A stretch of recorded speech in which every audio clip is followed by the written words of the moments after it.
Coucou! Aujourd'hui, nous allons nous entretenir sur comment se préparer avant d'aller à l'église. C'est primordial parce qu'avant d'aller à l'église, on doit se préparer. On doit d'abord se préparer matériellement. Il faut porter son plus beau vêtement. Il faut être sapé comme jamais. Lorsque vous voulez aller dans les cérémonies festives mondaines, vous vous vêtissez de la manière la plus convenable, de la manière la plus responsable, de la manière la plus propre et appréciable. Pour le Christ aussi, il faut être propre, appréciable, parce que vous allez comme ça à la rencontre avec le Christ. Du coup, il faut que votre corps, vos vêtements soient propres, vous soyez beau et belle. Pourquoi pas porter votre vêtement de baptême? Il faut que vous soyez aussi sapé. Vous allez voir le Christ. Vous allez à la rencontre du Christ. Donc du coup, habillez-vous proprement, très proprement, chic de l'amour. Et ensuite, la préparation spirituelle. Dans la préparation spirituelle, nous savons que nous péchons en pensée, en parole, en action, en omission.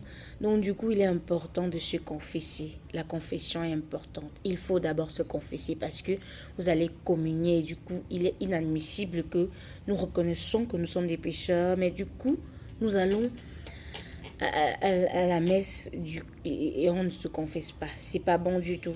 On doit se confesser. Donc, on se prépare matériellement, on se prépare spirituellement, pardon. Et la deuxième préparation, la deuxième étape, c'est la célébration. La célébration ici, on est dans la liturgie de la parole.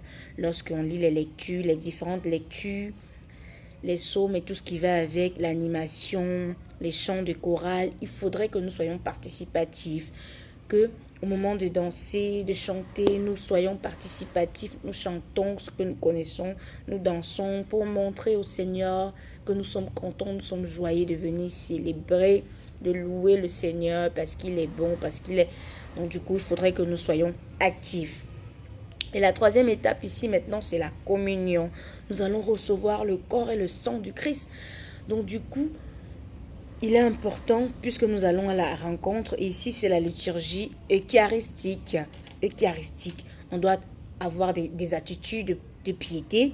Donc on sait comment se comporter lorsqu'on va prendre le corps et le sang du Christ. On adopte une attitude de piété parce que à la base, comme je l'ai dit, on se prépare matériellement, spirituellement.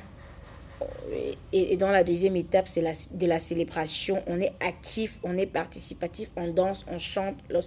Lorsque la chorale entonne un chant que nous connaissons, on participe. Et la troisième étape maintenant, c'est l'adoration. La quatrième étape qui est la dernière, c'est l'adoration.